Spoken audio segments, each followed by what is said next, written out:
है नमस्कार, आते हैं एक नई खबर के साथ।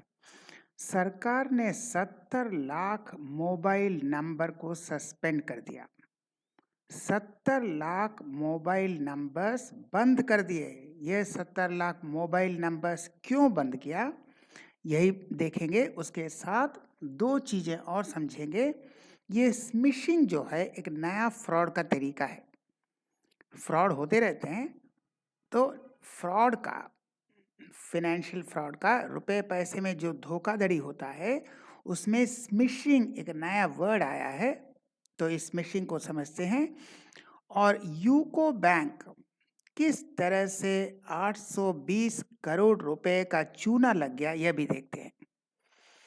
तो तीन चीजें देखेंगे। सरकार ने 70 लाख मोबाइल नंबर क्यों बंद किया, स्मिशिंग क्या है, और यूको बैंक किस तरह से 820 करोड़ रुपया का घोटाला हो गया। हालांकि उसे कुछ पैसे उसने रिकवर किए हैं, करीब 80% पैसे रिकवर किए हैं, लेकिन 20% अभी भी बाकी है।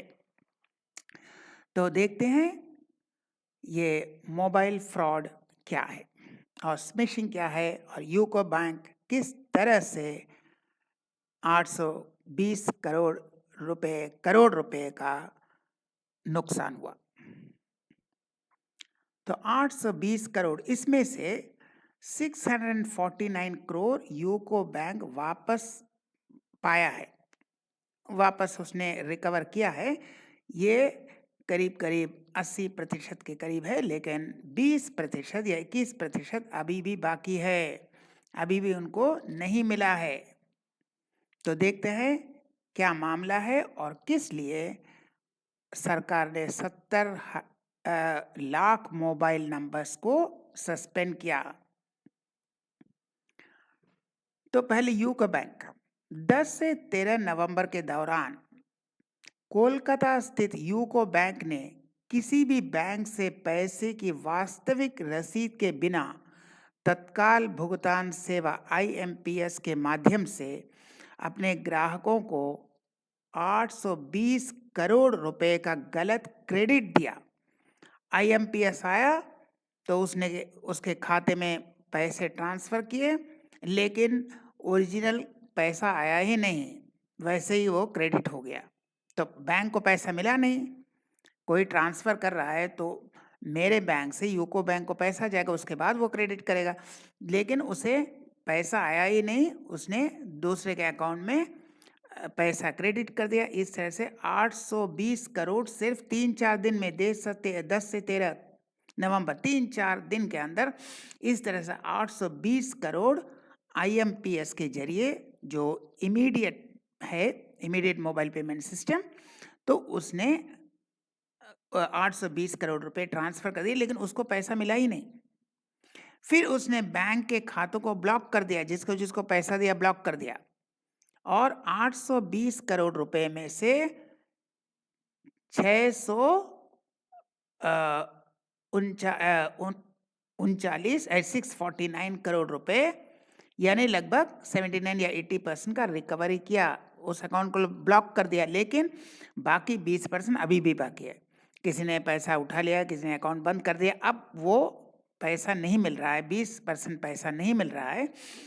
उसने या पैसा उठा लिया या ज़ीरो बैलेंस कर दिया या अकाउंट क्लोज कर दिया, कुछ भी हो, उनका कोई अता पता नहीं है। 20% पैसा अभी भी, 820 करोड़ का 20% अभी भी बाकी है, लेकिन बाकी सब जो अकाउंट थे उन्हीं के बैंक के अकाउंट थे, तो उन्होंने उसको ब्लॉक करके पैसा रिकवर कर लिया। तो यह फ्रॉड हुआ आईएमपीएस।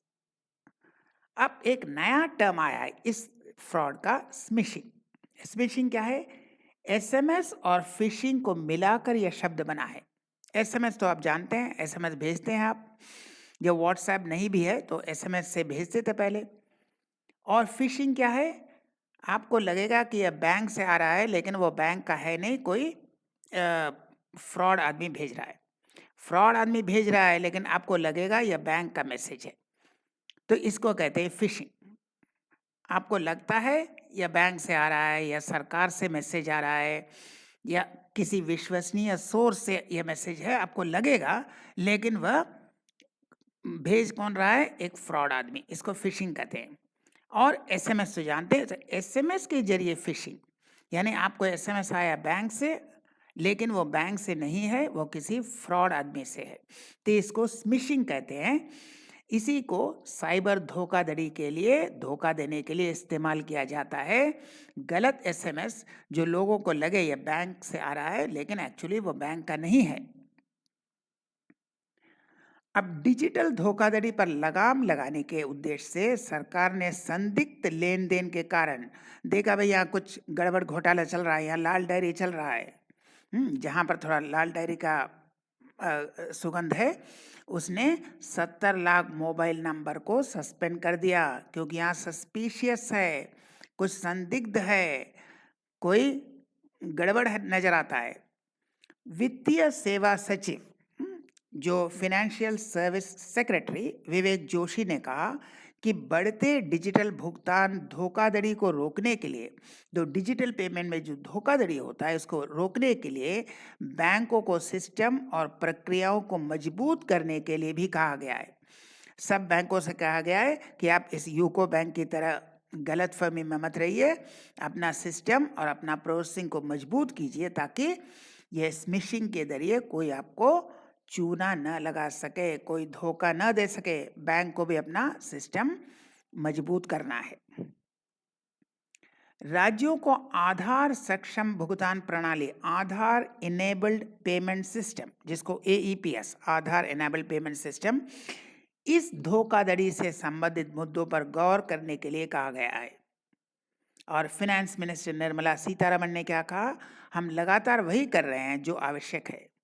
जब तक हम लोगों के मन में यह जागरूकता पैदा करने में सक्षम नहीं हो जाते कि मुझे अपने फ़ोन पर कही गई किसी भी बात पर ध्यान नहीं देना चाहिए, नागरिक जोखिम में है। ऐसे उल्टे पलटे एसएमएस आते रहेंगे, लेकिन उस एसएमएस पर भरोसा मत कीजिए, हमेशा बैंक से संपर्क कीजिए। तो इस किसी एसएमएस आपको लगता तो है बैंक से आया है, लेकिन बैंक से कंफर्म कीजिए।